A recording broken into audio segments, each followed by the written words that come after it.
The God of the Snaegr. It was both yesterday and centuries ago that Ulf sat at the head of the great table in the hall of the Snaegr in the land of Norska. Yesterday and centuries ago because, in the realm of chaos, time does not flow as time flows in the mortal world, but intersects with it in curious and unfathomable ways, so that time as he had once known it now seemed a slight and trivial thing. He flexed his wings, feeling ichor run through newly materialized veins. It had been centuries since he'd felt a living pulse within his breast, or the sensation of his own lungs working upon the air. Or perhaps it had been but yesterday, after all. He dismissed this curious notion, and looked about him, and knew that he stood once more in the hall of the Snaegr, in the land of Norska.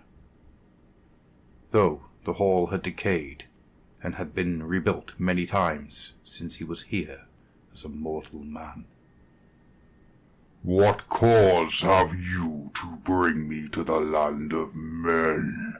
His voice boomed across the hall.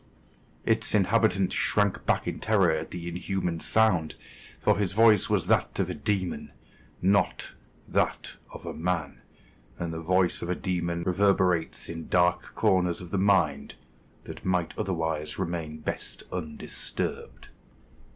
Rolf looked around him and saw the ranks of warriors armed for battle, amongst their numbers one or two bearing the favour of the gods.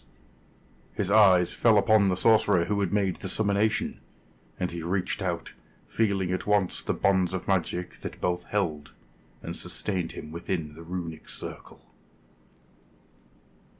The sorcerer's eyes glimmered with ecstasy induced by the raw magic within his body, a body visibly marked by the passage of power and the favour of the gods. It was not the sorcerer who spoke now, but a tall warrior sat at the head of the great table, the chieftain of the tribe. "It is I. It is Grindel, Lord the Snaegr, who calls upon Ulf Demonkin.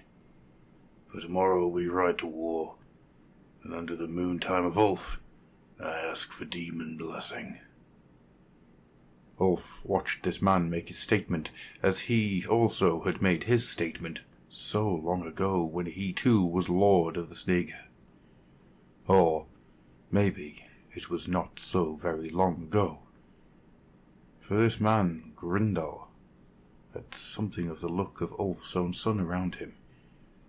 Broad plaits of golden hair lay across his pale cheek, as Ulf's own hair had once done. Now, Ulf's mane was burning red, and his skin was as black as coal. His eyes were as red as embers, and as he spoke, words tumbled from between tusks of gleaming iron. Such was the image drawn from the minds of his ancestral kin, and such, therefore, was the material form of his immortal spirit. "You understand the bargain, Grindel, Lord of the Snaegr?" asked the demon. It was the ritual response 1,000 times as old as even he. "I understand the bargain, Ulf Demonkin," said Grindel boldly, though Ulf could taste the terror that oozed from his soul. There is little that a mortal can hide from a demon, and less still from a demon that had once been mortal himself. "Then receive Khorne's blessings," growled Ulf, and the Lord of the Snaegr stepped forward to the edge of the runic circle, so close that the demon could hear his heart beating and the warm red blood rushing through his fleshy body. Ulf reached out a massive claw and touched the man upon the brow.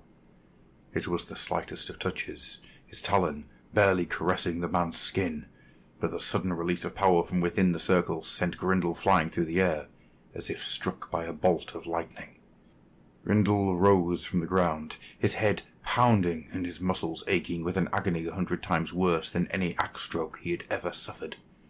The demon was gone, and where it had stood, the ground was blackened as if by fire. He was aware of a strong, bitter taint to the air, that he had never smelled before.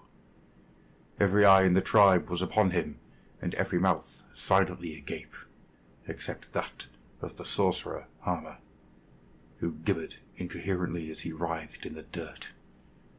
Grindel's own axe lay where it had fallen, and he reached out to take it, noticing for the first time the furrow of exposed flesh that ran across his forearm in the crude shape of a skull, the mark of Khorne. His hands closed around the axe, hands that were his own, and yet no longer the strong, broad hands he had borne. These were black and scaly, with long, taloned fingers, claws very much like those of Ulf Demonkin. As he grasped the axe, he felt a surge of energy within his breast, and his head cleared, all sensation of pain falling from him.